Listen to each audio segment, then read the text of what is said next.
They told me he was lucky to survive, that after an accident like that, fractured ribs, skull trauma, internal bleeding, the odds were grim. But somehow he made it. He woke up. He opened his eyes. And he smiled at me. The smile was what broke me, because it was wrong. I don't mean it was forced or tired or pained. All of that would have made sense. I mean, it wasn't his. Before I go on, if you're someone who lives for gripping, emotional twists and stories that keep you wondering what's real, take a moment to subscribe. I tell stories you'll feel in your bones, with turns you won't see coming. Now, let me tell you about the man who came back wearing my husband's face. His name was Caleb Hart. We'd been married 6 years, together for 8. The kind of marriage that wasn't perfect, but real. Late-night talks, shared playlists, rituals like pancakes every Sunday morning, no matter what. And then one phone call flipped the world sideways. Caleb had been driving home from a conference when another car ran a red light and hit him head-on. They said his car flipped twice. The passenger side was crushed like paper. He was unresponsive when they pulled him out. For 2 days, he lay in a coma. Machines hissed. Tubes fed into him. His body was still, pale, nothing like the man who once spun me around the kitchen to terrible 90s music. When he finally woke up, the room erupted with relief. But all I could do was stare, because the moment his eyes met mine, my heart dropped. There was something missing, or maybe something added. They discharged him a week later. Doctors said he was stable. No signs of memory loss. No permanent brain injury. A miracle recovery. The first few days home, he was tired, quiet, understandable, given the trauma. But it was the small things that made my skin crawl. Like the coffee. Caleb used to be obsessed with fresh ground, French-pressed beans. But that morning, I caught him sipping from a mug made with instant. I laughed. "Since when do you drink that?" He shrugged. "It's fine." No mention of his years-long hatred for powdered mud, as he used to call it, or his sleep. That was another thing. Caleb had always been a restless sleeper.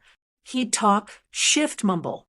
But now, he lay completely still, silent, arms by his sides like a soldier. Every night, I'd wake up and watch him, convinced he'd stopped breathing. And when I'd ask if he was okay, he'd blink at me like I was the stranger. By week 2, I started keeping a notebook. Not because I was paranoid, because I needed to prove to myself that I wasn't losing my mind. March 4th, he said my favorite color was green. It's blue. I've told him that 100 times. March 6th, he called my sister Emily. Her name is Emma. He's known her longer than I have. March 9th, he didn't remember our song. That night, I stood in the shower with water scalding my shoulders, wondering if I was grieving a man who was still alive, or maybe just sharing a bed with someone who wasn't him. Then came the note. It was folded into the lining of his coat. The coat I bought him for our anniversary 2 years ago. It had fallen from the inside pocket while I was moving laundry. 3 lines. Rushed, shaky handwriting. "Evelyn, he's not me. Please don't let him hurt you." My blood ran cold because I knew that handwriting. It was Caleb's. And yet, the man wearing Caleb's face was sitting in our living room, watching TV like nothing had ever changed. I didn't confront him that night. Instead, I told him I wasn't feeling well, that I needed sleep.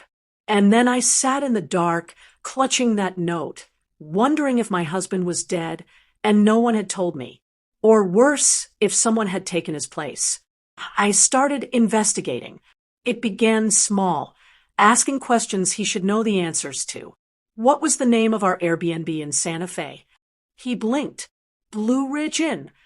It was Sunset Casita. Blue Ridge was a cabin we stayed at 3 years prior, in Vermont. Later, I asked what he wore to our engagement party. He said a navy suit. Caleb had worn gray. I still had the pictures. He brushed it off as memory haze. But Caleb never forgot details like that. It got worse. The way he touched me started to feel calculated, like he was imitating someone else's rhythm. Our rhythms. And there were other signs. A scar on his shoulder I'd never seen before. A new email address linked to no known accounts. He claimed it was for work, but Caleb never had secrets from me. Now this man had a phone passcode he wouldn't share. I finally confided in someone, Emma, my sister. I told her everything. She looked pale. Do you think it's trauma? She asked gently. I don't know, I whispered. Or it's something else. Something worse. She stayed silent for a long time, then finally said, You need to be careful, Evie. That's when I knew I wasn't crazy, because even she heard it, the fear in my voice. A week later, I found something buried in the glove box of his car. A small, unmarked USB drive. I plugged it into my laptop that night after he fell asleep. It contained only one folder. Inside, dozens of photos. But they weren't of me. They were of Emma. Photos taken from behind a tree, in a parking lot, outside her yoga studio, all dated within the last month. That was when I knew. Whoever this man was, he wasn't just an imposter. He was dangerous, and he was watching my sister, which meant the note was right. He wasn't Caleb, and he might not stop with me. The photos on the USB weren't blurry. They were crisp, clear, well-framed, the kind of precision you'd expect from someone who wasn't just watching, but documenting. Emma, my sister, folding laundry, unlocking her car, walking into her yoga class, time-stamped, dated, labeled, and all of them from after Caleb's accident, which meant this wasn't some old file. It was current, ongoing, deliberate. I didn't sleep that night, just sat in the hallway, staring at the door to our bedroom, heart pounding like I was back in high school sneaking out after curfew. Except this wasn't mischief. This was fear. The kind that twists your stomach, that whispers. If you move too fast, you won't get a second chance. He stirred once, said my name, but I didn't answer. I just watched. The next morning, I drove to Emma's before sunrise. She opened the door in a robe, half asleep, hair in a messy bun. When she saw my face, she didn't ask questions, just stepped aside and let me in. I showed her the drive. She sat frozen on her kitchen stool, scrolling through the images one by one. No reaction, just silence. Then finally, where did you get this? In Caleb's car. I whispered. She looked up. You mean the man in your house? I nodded. I think it's someone else. She didn't laugh, didn't roll her eyes. That's when I knew I wasn't alone in this anymore. We spent the next 2 hours going through every file. At the very end of the drive, there was a single text document. No title, no header, just this. She won't remember, but I did. Underneath, a string of numbers. July 16th, 2002, 36 degrees, 3 feet, 21 inches N, 115 degrees, 10 feet, 49 inches W. A date, a set of coordinates. Emma traced them on her phone. Vegas, she said, just outside the city limits. I stared at the date. July 16th, 2002. It rang no bells. But something in my gut turned sideways. That day, I went to my parents' house. I told them Caleb needed old photos for an insurance document. A lie, but not an unbelievable one. Mom brought out the albums. Pages of smiling faces. Birthday cakes. Beach vacations. Caleb in all of them. The version of him I remembered. And then, buried in the back of a manila folder labeled 2002, I found something odd. A group photo. Kids, maybe 17, posing in front of a dusty rental van. There was a girl with my hair, and a boy standing behind her with a smirk. But it wasn't Caleb. It was someone else. Same jawline, same eyes, just a bit leaner, harsher. I flipped the photo, scrawled in faded ink. Road trip, Cal plus Evie plus the twins, July 2002. Cal, not Caleb. Cal. I'd never heard of another Cal in my life. I drove home on autopilot, that name echoing like a Stuck song lyric.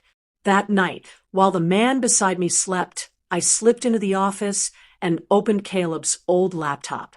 Not the one he used now, the one from before the accident. Most people forget what their search histories hold.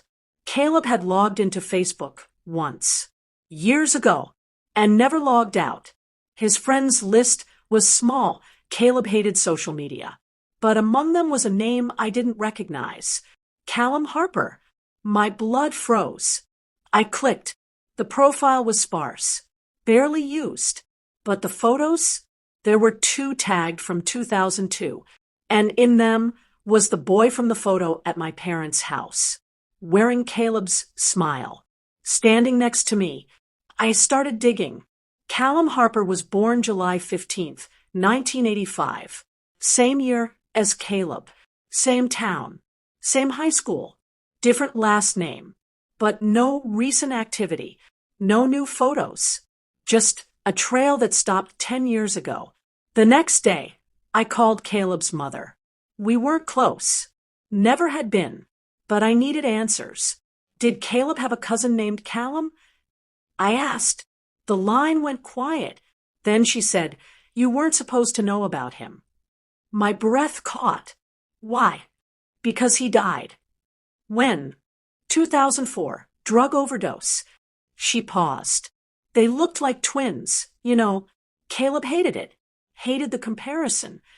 And were they close? No, not after the other thing. What other thing? More silence. Then, ask your husband. But I couldn't, because I didn't know who he was anymore. I called Emma, told her everything. She listened, said nothing for a long time. Then, you need to go to those coordinates. I hesitated. What if it's a trap? She paused. Then don't go alone. I waited until Caleb was on a grocery run, grabbed the USB, the photo, the note, and drove 6 hours through the desert until the city lights gave way to cracked earth and dead air. The coordinates led to an old, boarded-up diner, abandoned, broken windows, sagebrush growing through the lot. In the corner of the building, scrawled in faded red paint, Cal was here. I walked the perimeter, kicked open the side door. Inside, dust danced in slats of sunlight, and on the floor behind the counter, a duffel bag. Inside, a burner phone, a stack of cash, and a handwritten journal. Its cover read, "Don't forget who you are." I opened it. First page.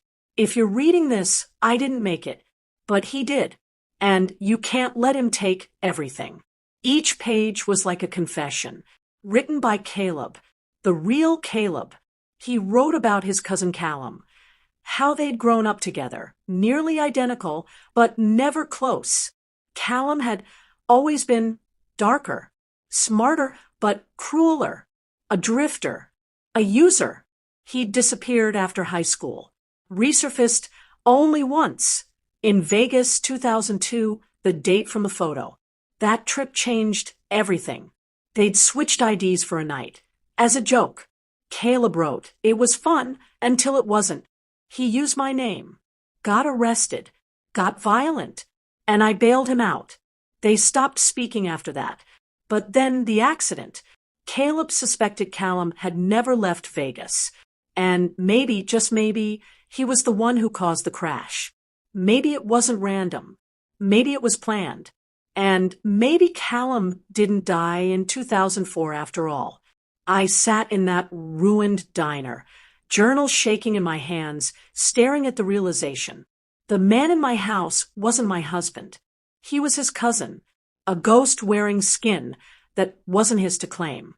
And now he had my life, my home, my routines, and he was watching my sister.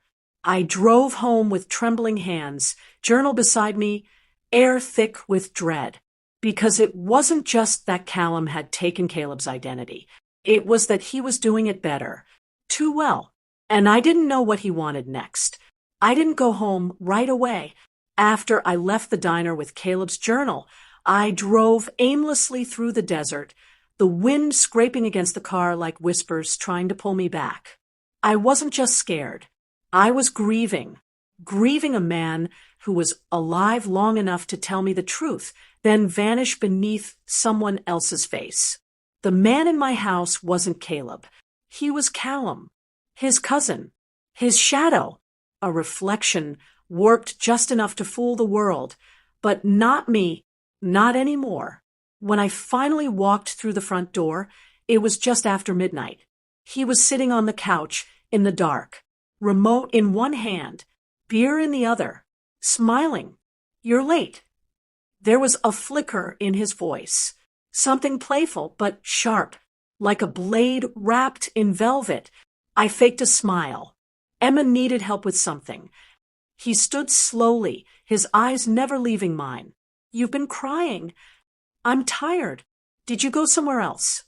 The question was casual, too casual, like he already knew. I walked past him, up the stairs, heart pounding in my ears. In our bedroom, I pulled out Caleb's journal and hid it inside a hollowed-out novel on my bookshelf. Then I stared at the mirror for what felt like hours, trying to summon the version of me that used to believe in love. She was gone. The next morning, I made breakfast like normal. Eggs, toast, coffee, the real kind, not instant. Caleb's kind. Callum sat across from me, watching, studying. "You're quiet today." I forced a shrug. "Just tired." "You sure it's not something else?" His voice was smooth. Too smooth. I remembered what Caleb wrote. He's good at pretending. Until he doesn't have to anymore. By noon, I had a plan. I texted Emma. "I need you to fake an emergency. Something urgent. Now." 5 minutes later, she called. I put her on speaker. "Eve, I need you. I think someone broke into my apartment. I just got home. The door was unlocked and some stuff's missing." Callum's head snapped toward me. "You okay?" I asked Emma. "No. Please come." I grabbed my keys. "I have to go." "I'll come too," Callum said. "No," I replied too fast. "It's better if I go alone." She's already scared. He hesitated, then smiled. "All right, be careful." Emma's apartment was fine, but it gave me a reason to leave, and time to copy every file from Caleb's journal onto a USB and lock the original in her safe. We sat in silence, the weight of it all between us. "He's dangerous," she finally whispered. "What do you want to do?" I didn't have an answer. Calling the police would make me look unstable. There was no death certificate for Caleb. No proof of murder. Just suspicion. But Callum was slipping, and I knew it. That night, I pretended to sleep. At 3:13 a.m., I heard movement, a creak on the stairs, a faint shuffle past the hall. I peeked through the cracked door and saw him standing at the end of the hallway, staring into my office. Not moving, just watching. Then he turned, walked downstairs, and I heard the back door close. I followed 5 minutes later. From the window, I watched him walk down the driveway, get into the car, Caleb's car, and drive away. I waited exactly 10 minutes. Then I went to the glove box and opened the compartment again. The USB was gone. He knew I'd seen it, which meant the game had changed, and I was running out of time. I called Caleb's mother the next morning. "Tell me everything about Callum," I said. She sighed. "Why now?" "Because he's here, living in my house, pretending to be your son." Silence. Then, I always knew it might happen. "What?" "Caleb warned me. He said Callum wasn't gone. Said if anything happened to him, I should check the eyes. The eyes. Callum's right pupil. It's always been slightly dilated. Old injury from when he was a kid. You can't tell unless you really look. My stomach turned. I ran to the bathroom mirror. He was shaving. I stood behind him and watched carefully. And there it was. His right pupil, just slightly larger than the left. I swallowed hard. You okay? He asked, smiling. I nodded, just tired. That night, I laced his tea with a mild sedative. Nothing dangerous, just enough to buy me time. Once he was out cold, I took his phone and ran it through Caleb's old password recovery system, one only I knew. Inside his text history were dozens of deleted messages. Not to me, to someone listed only as H. The texts were short. She doesn't know yet. Soon. Emma is the key. Emma. He wasn't just watching her. He was planning something. I printed the texts, made 3 copies. One I hid in my office drawer. One I gave Emma. One I mailed to myself, certified, time-stamped. If anything happened to me, there would be a trail. 2 days later, the facade broke. We were in the kitchen. I asked him if he wanted to go see a movie, something Caleb would have loved. He stared at me. Too long. You're being very nice lately. Is that a problem? No, he said. Just unexpected. I smiled. People change.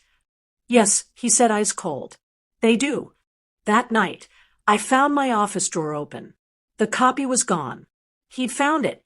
And now he knew. I knew he'd read the documents. The ones I hid. The ones he stole back. But what scared me more was that he hadn't said a word about it. Not a single word. No confrontation. No accusation. Just silence. The kind that rots slowly, like mold behind wallpaper. That morning, I made pancakes. Caleb's favorite. Banana and cinnamon. Callum smiled when I served them.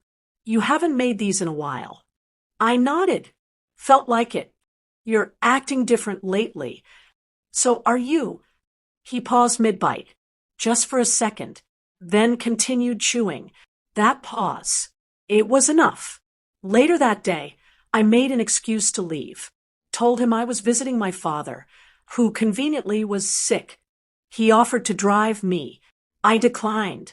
I could feel the tension under his calm, the leash on his temper pulling taut. I'll be back before dinner. He didn't kiss me goodbye. He used to, even when angry. This man just watched me from the porch as I drove away. I didn't go to my dad's. I drove to a friend's. Elise, a lawyer I hadn't spoken to in years. We weren't close anymore, but she owed me, and she didn't ask why when I handed her the journal copy, the USB files, and the texts. If something happens to me, I said, you give this to the police. She looked at me like I was crazy, but she nodded. That night, he was already home. Dinner cooked, candles lit, jazz playing. Too perfect. I thought I'd surprise you, he said. I smiled. Thank you. He poured wine. We ate, laughed, even danced in the kitchen. And when he kissed me, I let him because I needed him to believe the lie. The next day, I'd be gone. I booked a motel across state lines under a fake name. Emma knew. So did Elise. Everything was in motion. Until the moment everything collapsed. It was just after midnight. We were sitting on the couch, watching a movie I'd seen a dozen times, but couldn't follow now. My phone buzzed. A message from Emma. We need to talk. Urgent. Call me now. I excused myself, slipped into the hallway, and called her. Evelyn, she whispered, panicked. Someone just tried to break into my apartment. My stomach dropped. I think it was him, she said. I'm coming now. No. But I'd already hung up. He met me at the stairs. Everything okay? Yeah, Emma's fine. She just forgot her keys and freaked herself out. I'll come. No, stay. I won't be long. He watched me. Too long. Then, tell Emma I said hi. My chest tightened because I'd never told him I was going to Emma's. Not this time. Not in those words. Not out loud. That was the moment I knew. He was listening. He had bugged my phone. Or the house. Or both.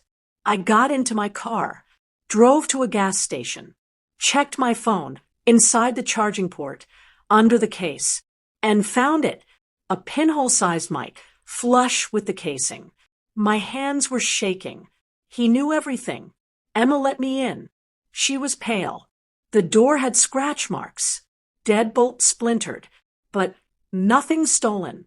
No signs of forced entry. Just enough damage to scare her, to send a message.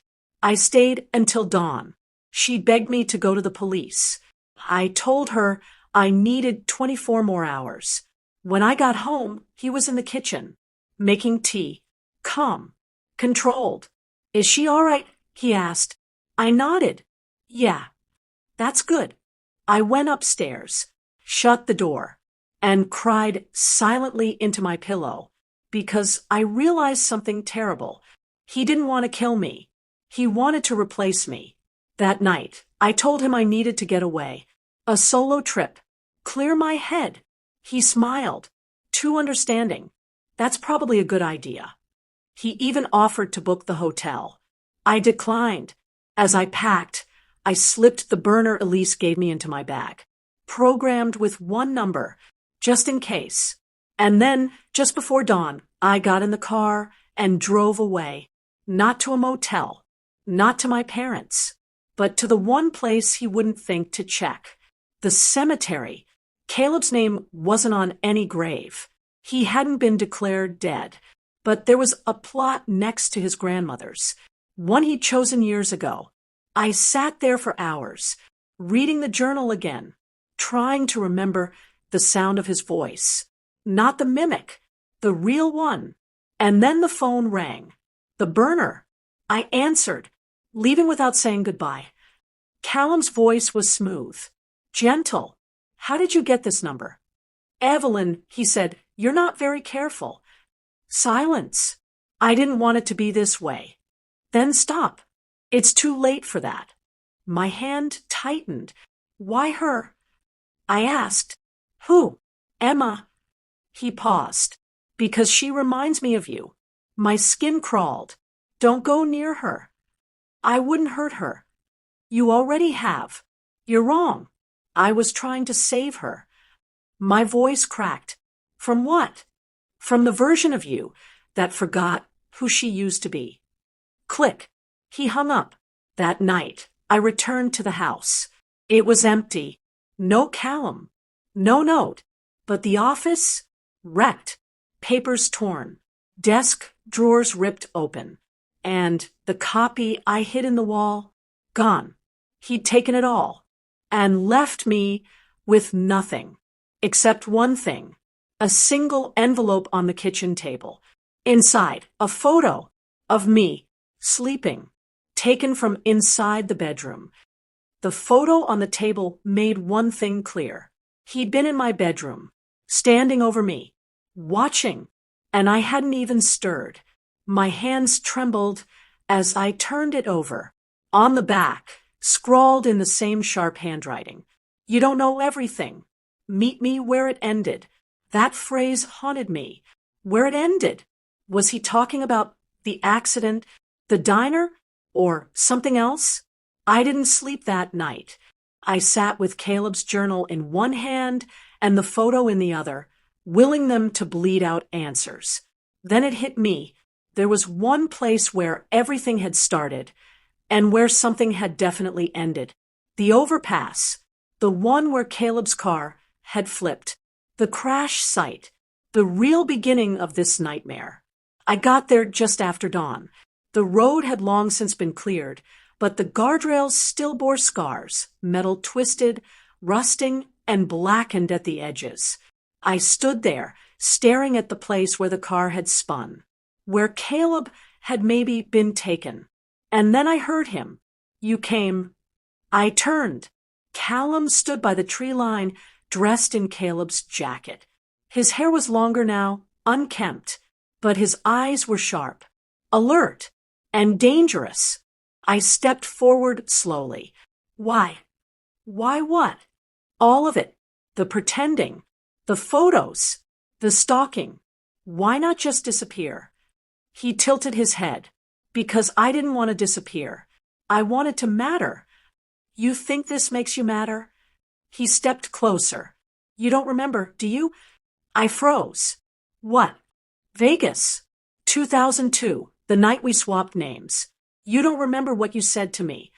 I shook my head. You looked me in the eye, he said, voice rising, and told me I was nothing, that no one would ever love someone like me. My stomach turned. Caleb laughed. But I didn't. I blinked. I didn't say that. You did, and I believed you. He stepped forward again, until Caleb died. And for the first time, I realized something. I didn't move. I could live his life better than he ever did.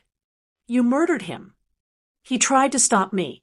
After the crash, he was still breathing when I dragged him into the woods. Still begging. I staggered. He was alive. Not for long. My chest felt like it was caving in. You buried him? Callum nodded, eyes glittering. Under the diner. The journal. The duffel bag. The scent of rot I thought was decay. It had been him. The real Caleb. All along. I reached into my coat pocket, pulled out the voice recorder Emma had given me. I clicked it on. Confession's a hell of a thing, I whispered. Callum's eyes darted to my hand. Too late. I took a step back. It's over, Callum. No, Evelyn. It's just beginning. He lunged. I turned, ran, heart pounding against my ribs. He was faster than I thought, but I was ready. At the edge of the road, I threw the flare. Red light burst across the pavement. Moments later, sirens screamed. Police cars swarmed the scene. I dropped to my knees, hands above my head. The officers tackled Callum behind me. One of them lifted the recorder from my palm. You got it, he asked. I nodded. Emma had told them everything hours ago. They were waiting. In the weeks that followed, the truth unraveled in headlines. Man posing as cousin after fatal accident arrested for murder. Identity theft. Caleb's remains were confirmed via dental records. His name added to the registry. His grave finally real. Callum was charged. No plea, just silence.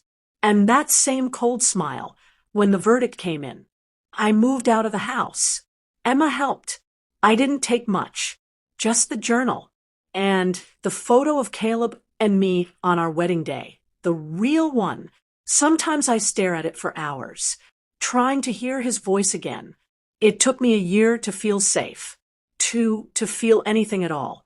But I kept going, because that's what you do after someone tries to erase your life. You rebuild it, brick by broken brick.